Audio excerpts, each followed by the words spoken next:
Hello everyone, welcome to my channel. तो आज की क्लास में हम सीखने वाले हैं रूट का गुणा, यानी रूट का जोड़ घटा तो हम सीख चुके हैं पिछली वीडियो में। आज हम सीखने वाले हैं रूट की संख्याओं का गुणा कैसे करें। तो चलिए एग्जाम्पल के थ्रू समझ लेते हैं। तो पहला सवाल है हमारा √3 गुणा √3।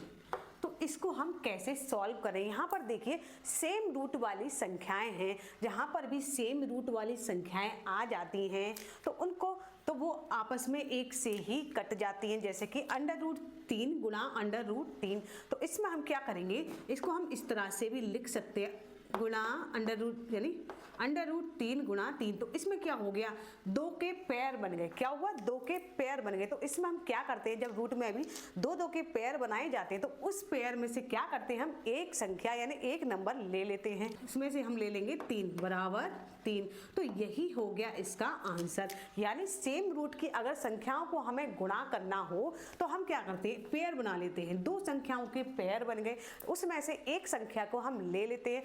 अंडर रूट यानी गुणा में क्या होता है, अंडर रूट हट जाता है और ये जो अंदर की संख्या अगर सेम है तो उसमें से एक संख्या ही उसका आंसर आ जाता है। तो चलिए अब दूसरा सवाल कर लेते हैं जो है थोड़ा डिफरेंट। दूसरा सवाल है हमारा 6 √4 गुणा 2 √4। तो यहाँ पर क्या है, ये जो अंडर रूट में संख्याएं हैं वो सेम हैं, लेकिन बाहर की संख्याओं का हमें क्या करना है। तो बाहर की संख्याओं को हम क्या करेंगे, गुणा कर देंगे। 6 गुणा 2 यानी 6 की गुणा हम करेंगे 2 से। तो 6 दूनी कितना हुआ, 6 दूनी हो गया 12। ठीक है, अब ये जो अंदर की संख्याएं हैं उनको हम कैसे लिखेंगे, गुणा।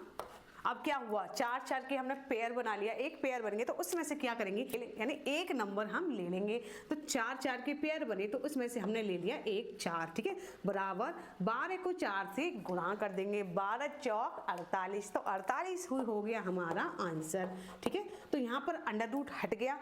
यहाँ पर आप सेम रूट की संख्याएं अगर आती हैं तो बाहर की जो संख्या होती है उसको हम मल्टीप्लाई कर लेंगे और जो अंदर रूट की संख्याएं हैं, अंदर जो रूट में संख्याएं हैं उसका पेयर बना लेंगे। पेयर का मतलब क्या होता है, उस पेयर में से हमें एक संख्या लेनी है तो एक संख्या लेके हम उससे आपस में गुणा कर देंगे और अंडर रूट हट जाएगा, वही हो जाएगा हमारा आंसर। तो चलिए अगले सवाल को भी समझते हैं और इसमें से वो सवाल भी समझते हैं कि अगर अंडर रूट में संख्याएं सेम ना हो तो इस तरह के सवाल को हम कैसे करें। तो अगला सवाल है हमारा 8 √2 गुणा 5 √2। तो यहाँ पर क्या है, 8 √2 गुणा 5 √2। यानी ये जो अंडर रूट में संख्याएं हैं वो सेम है और आगे की संख्याएं जो हैं वो अलग अलग है। तो हम क्या करेंगे, वही मेथड अपनाएंगे। आगे की संख्याओं को हम आपस में मल्टीप्लाई कर देंगे। तो 8 पंजे 40। ठीक है, अब 40 में क्या करेंगे, 40 में क्योंकि अंडर रूट संख्याएं सेम है तो पेयर में से क्या करेंगे, एक नंबर ले लेंगे। तो यहाँ पर हो गया 2।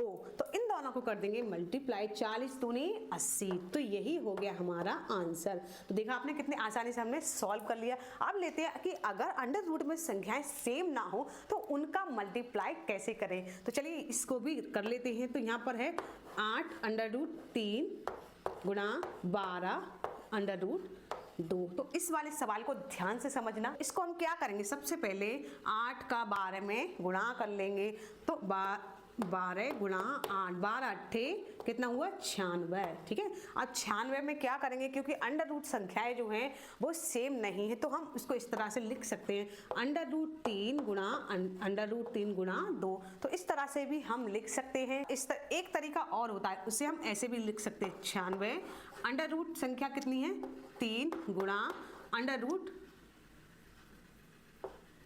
तो इस तरह से भी हम लिख सकते हैं, चाहे इस तरह से लिख लीजिए चाहे इस तरह से लिख लीजिए, बात सेम है। तो इसका आंसर निकल के कैसे आएगा, तो अब क्या करेंगे, यहाँ पर हम लिखेंगे 96, क्योंकि अंडर रूट में जब संख्याएं सेम नहीं होती हैं तो वहां पर हम अंडर रूट नहीं हटाते। तो हम क्या करेंगे, 96 अंडर रूट 3 को 2 में गुणा कर देंगे, 3 दूनी 6। तो लो जी, निकल के आ गया हमारा आंसर, यानी 96 अंडर रूट 6 ही हो गया हमारा आंसर। इसमें क्या होता है, हम चाहे अंडर रूट संख्याएं सेम ना हो लेकिन हम आपस में उनको मल्टीप्लाई करते हैं, लेकिन उसको हम अंडर रूट में ही लिखेंगे। तो आई होप आज की क्लास में आपको समझ में आ गया होगा कि अंडर रूट संख्याएं जो होती हैं उनका मल्टीप्लिकेशन कैसे करें। तो आई होप आज की क्लास आपको पसंद आई हो।